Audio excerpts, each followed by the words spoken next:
you can be sure of this. I know in my heart that I am destined to do some good.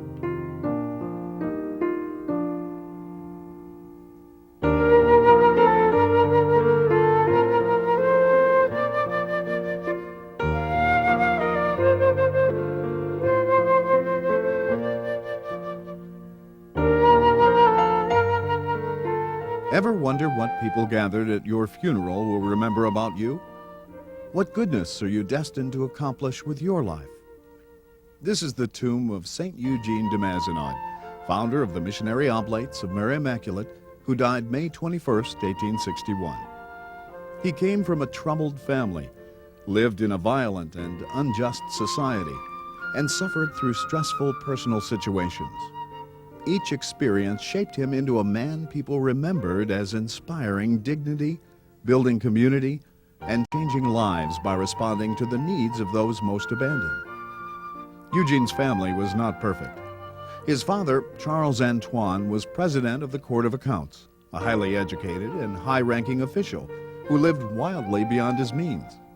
The de Mazenods always had financial problems and borrowed heavily to pay their debts. As a way out, Charles Antoine did what most men did in that situation: married a wealthy woman, putting money first and love, if it came at all, second.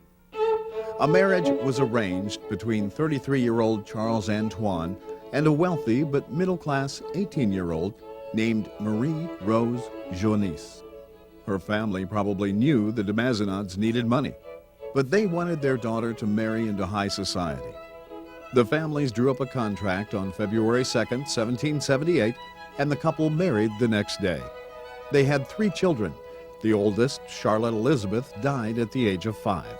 Charles Joseph Eugene, the only boy, was next, followed by Charlotte Eugenie Antoinette, born 3 years after Eugene. The family townhouse with its courtyard and garden was on the most elegant street in Aix-France. Surrounded by a dozen servants, their family of 4 lived a happy and privileged life. Already by the age of 5, Eugene showed his headstrong and impulsive personality with its explosive temper and upper-class prejudices. Eugene's father had a difficult personality, and it bothered him to see he had passed it on to his son. But Eugene also had compassion and sensitivity. One day, seeing a little charcoal gatherer dressed in tattered rags, he traded his own clothes, jacket, breeches, and shoes with the boy. Returning home, his embarrassed nanny and horrified mother scolded this son of a president of parliament. Should not a president's son dress differently from a charcoal gatherer's son? Eugene replied simply, "Very well, I will be president of the charcoal haulers." A king ruled France in 1788, controlling all aspects of life. Most citizens were mistreated and lived in poverty, while the king's family and those in high positions lived in obscene luxury. For example, when Queen Marie Antoinette's first daughter was born, she limited the number of servants attending the baby to only 80. At the age of 8, Eugene and his family were immersed in the bloody events of the French Revolution. Years of economic crisis and several bad harvests left taxpayers penniless, hungry, and rioting in the cities.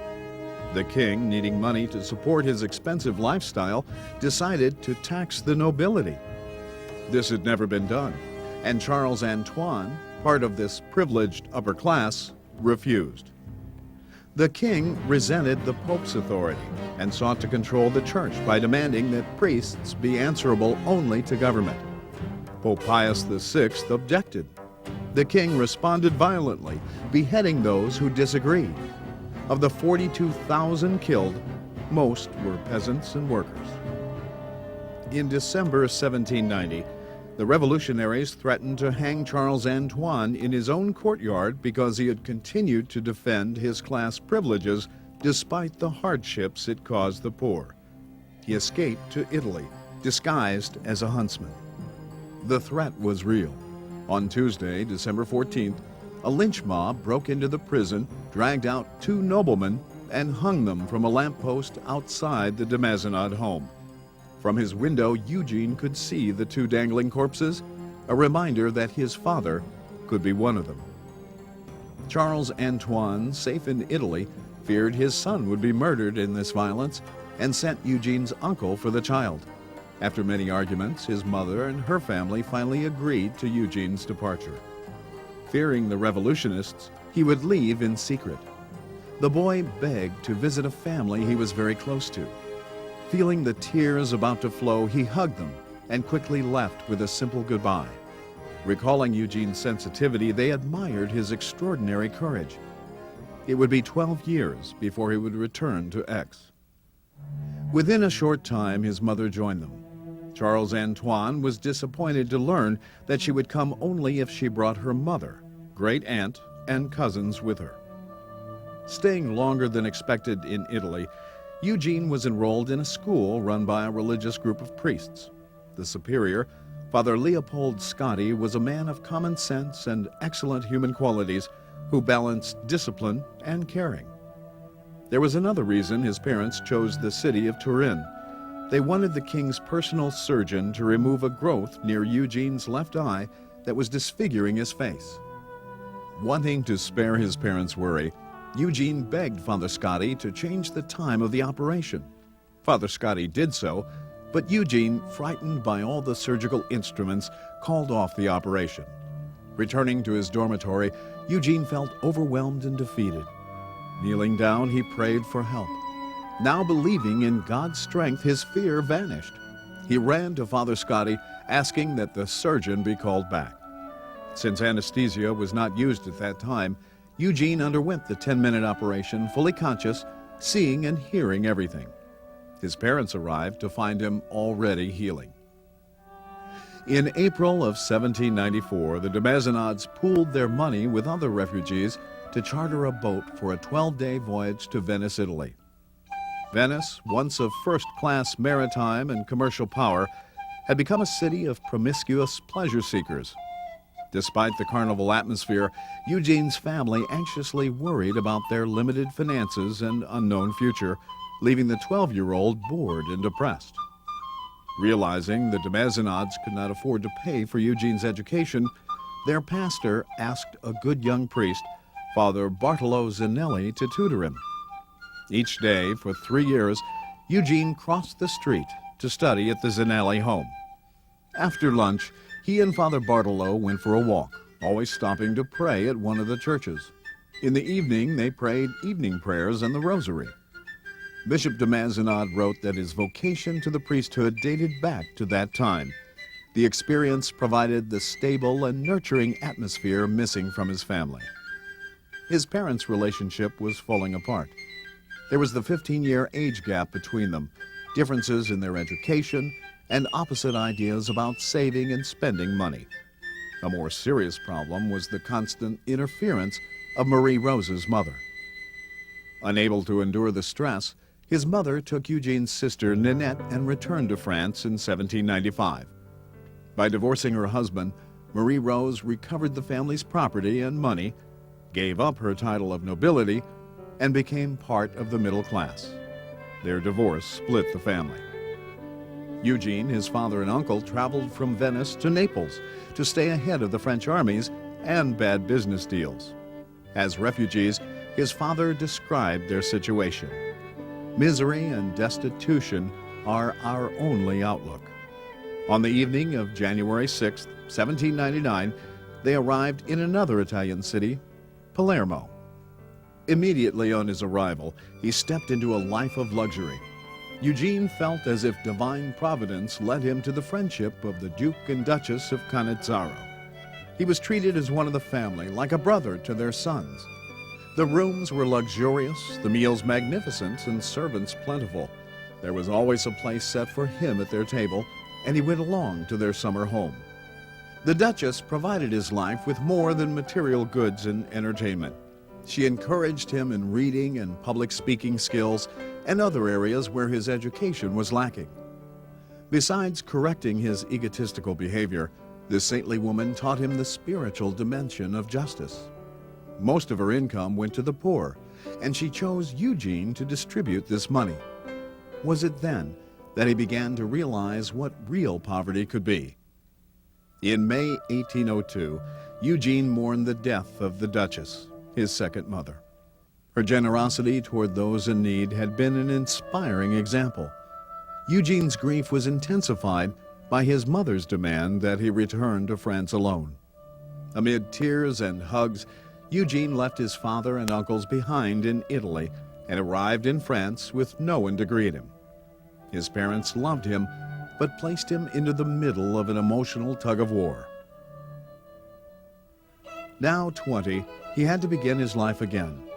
Impressed by the example of Father Zanelli's life, he considered becoming a priest. Now, however, he seriously considered getting married, only for business reasons, of course.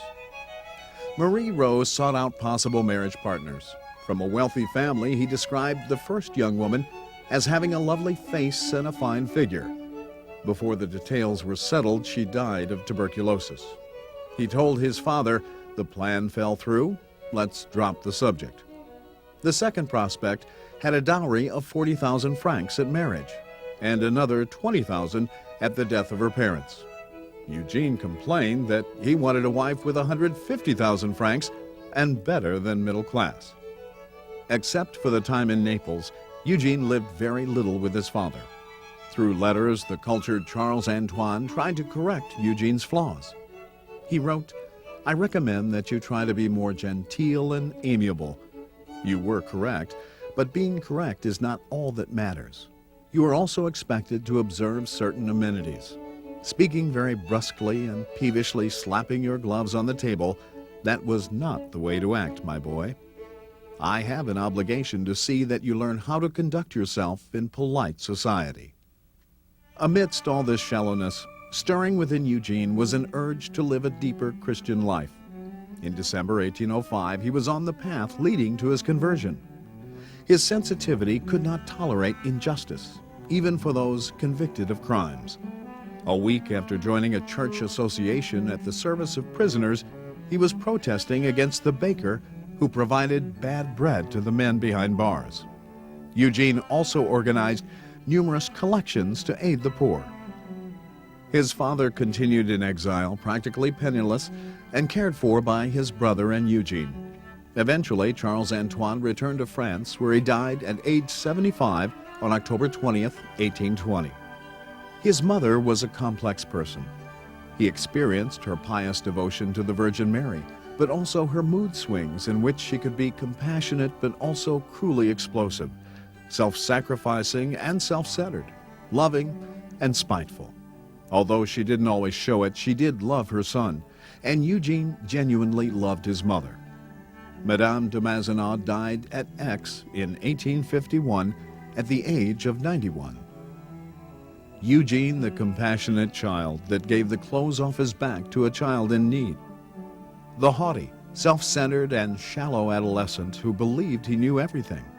A man intolerant of injustice who says to us, We are put on this earth to sanctify ourselves while helping one another by our example, our words, and our prayers.